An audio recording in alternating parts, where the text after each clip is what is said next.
The walls of Buckingham Palace #E had not seen such 10 #Sion since the days of Diana and Charles. In the dead of night, under layers of secrecy and armed security, Meghan Markle was escorted through a private entrance rarely used by non-working royals.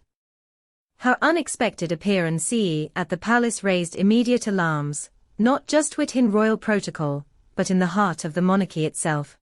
Prince William had agreed to the meeting under extreme hesitation. It had been over a year since Meghan last stepped foot on British soil, and her return came just weeks after the explosive death of King Charles, a tragedy that had already cracked the family in two. Meghan, often seen as the outsider, was now walking into the lion's den with a purpose no one fully understood. Sources close to the royal household claimed the meeting had been orchestrated through unofficial channels. Neither Charles nor Camilla had approved it before his passing. Meghan had reached out not to Harry, but directly to palace aides known for their loyalty to the late Queen. Her request: a private audience with Prince William. No cameras. No statements. No hi. The meeting took place in the #Blue drawing room, a chamber heavy with history and #lengths. William entered with his guard up, his expression unreadable. Meghan stood alone, wearing muted colors and no visible jewelry, an unusual departure from her signature style. She greeted him not as a duchess, #T as a woman trying to close a chapter before it swallowed everyone whole.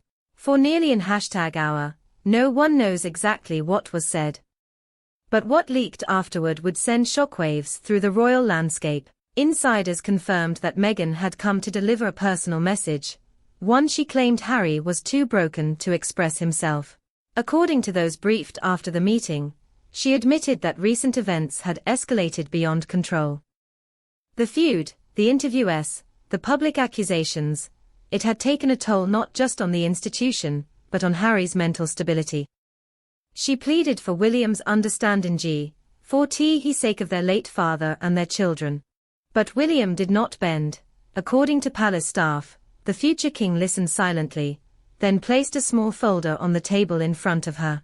It contained a formal letter drafted by Royal #Gal Cones #L, the final severance of all official ties between the Crown and Prince Harry. It outlined the complete removal of security privileges, the stripping of royal patronages, and, most devastatingly, a clause forbidding Harry from representing the monarchy in any form moving forward. The message was clear: reconciliate #Ion was no longer on the table. Meghan was reportedly stunned. This was not what she had expected. She left the palace the same way she arrived, silently, under heavy security, and without Harry's knowledge.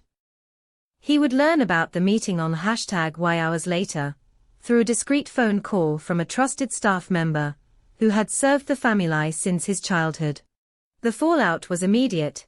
Harry, sources say, was furious, not just at William, but at Meghan. The private rift between husband and wife deepened. Rumors swirled in Montecito about heated arguments, missed appearances, and Harry's sudden withdrawal from planned media projects.